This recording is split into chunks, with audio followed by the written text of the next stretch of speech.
হরে কৃষ্ণ, রাধাসখী রান্নাঘরে আপনাদের সবাইকে স্বাগতম। তো আজকে আমরা ভগবানের জন্য তৈরি করছি বেবিকর্ন বা ছোট ভুট্টার রেসিপি। তো এটি খুবই সুস্বাদু একটি আইটেম। তো এখানে আমি বেবিকর্ন বা ছোট ভুট্টা নিয়ে নিয়েছি। ভুট্টাগুলো অনেক বড় দেখালো, ভিতর থেকে কিন্তু অনেকটাই কচি। তো এখানে আমি ভুট্টাগুলোর খোসা ছাড়িয়ে নিচ্ছি। আর এখানে আমার ছোট্ট মামনি আমাকে আজকে কাজে সাহায্য করছে, সেও আমার সাথে ভুট্টার খোসা ছাড়ানোর কাজে ব্যস্ত।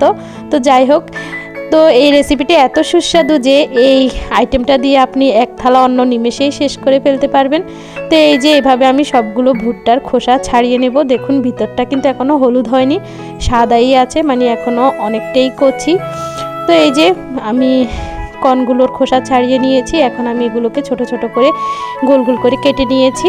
আর এখানে আমি 4-5টা আলুকে এরকম ডুমো ডুমো করে বড় টুকরো করে কেটে নিয়েছি। আর এখানে আমি টমেটো নিয়েছি, আর এগুলো ব্লেন্ডারে ব্লেন্ড করে নেব।